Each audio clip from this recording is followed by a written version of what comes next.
Merdeka Belajar. Pernahkah Bapak Ibu mengalami situasi seperti ini? Nah, itu tandanya kita sudah harus mulai berubah.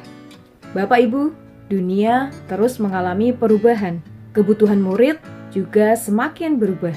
Keberadaan pandemi COVID-19 di tahun 2020 lalu cukup membawa banyak perubahan bagi dunia pendidikan. Sekolah-sekolah yang tadinya belum berbasis IT, mau tidak mau harus melakukan pembelajaran berbasis IT. Hal itu tentunya sejalan dengan keterampilan pembelajaran abad 21 yang didengungkan oleh pemerintah. Bapak Ibu yang budiman, murid yang ada pada saat ini berbeda dengan murid yang ada pada zaman kita dulu. Tantangan yang dihadapi mereka dan juga kebutuhan belajar mereka juga pastinya berbeda dengan kita dulu. Maka untuk menghadapi dunia yang penuh tantangan, murid membutuhkan keterampilan dan juga kompetensi yang pastinya berbeda dengan kompetensi dan keterampilan yang dimiliki oleh anak-anak zaman dulu. Hal tersebutlah yang mendasari adanya perubahan kurikulum dalam dunia pendidikan. Nah, Bapak Ibu, apa yang dimaksud dengan kurikulum? Kurikulum merupakan pedoman penyelenggaraan kegiatan pembelajaran untuk mencapai tujuan pendidikan tertentu. Kurikulum diibaratkan sebagai jantungnya pendidikan. Jika jantung tersebut lemah, maka peredaran darah juga berjalan tidak lancar. Demikian halnya dengan pendidikan. Jika kurikulum yang dimiliki oleh suatu instansi pendidikan lemah, maka bisa dipastikan pembelajaran di sekolah tersebut juga akan lemah. Kurikulum merupakan acuan atau pedoman dalam menyelenggarakan pembelajaran di sekolah.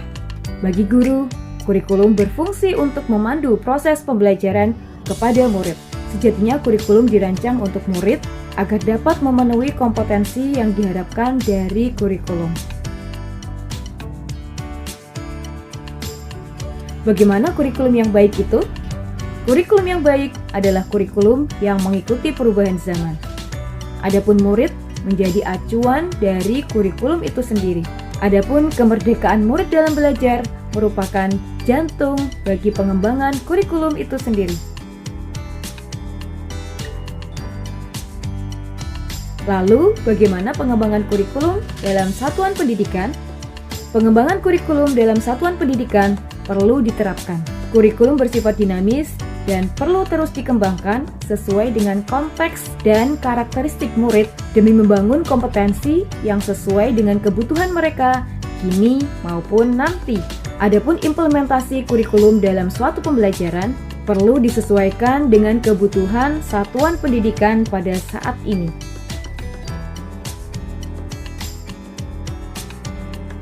Apa yang perlu Bapak Ibu perhatikan dalam merancang kurikulum?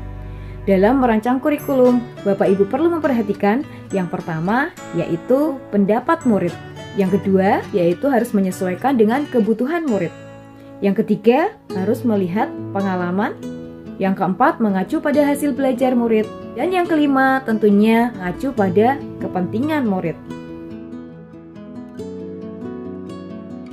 Nah, baik Bapak Ibu, jadi Bapak Ibu tahu kenapa kurikulum harus berubah? Menurut KHD, pendidikan bertujuan untuk menuntun segala kekuatan kodrat yang ada pada murid agar mereka dapat mencapai keselamatan dan kebahagiaan yang setinggi-tingginya baik sebagai individu maupun sebagai anggota masyarakat ketika nanti mereka akan kembali ke masyarakat. Maka untuk menuntun kodrat murid, penyelenggaraan pendidikan harus menyesuaikan dengan kebutuhan murid. Sebagai guru, kita harus memahami apa kebutuhan dari murid kita. Untuk itu, guru perlu berusaha untuk beradaptasi terhadap perubahan kurikulum sesuai konteks dan juga karakteristik para murid. Semua pihak harus berkontribusi dan berkolaborasi untuk melakukan perubahan kurikulum. Guru belajar memfasilitasi segala kebutuhan murid. Guru terus berkembang bersama murid untuk melaksanakan pendidikan yang lebih baik dari hari ke hari. Jadi, tunggu apa lagi? Mari kita berkontribusi dalam melakukan perubahan ke arah yang lebih baik. Demikian tadi sekilas penjelasan mengenai mengapa kurikulum harus berubah. Semoga bermanfaat. Wassalamualaikum. Salam Merdeka Belajar.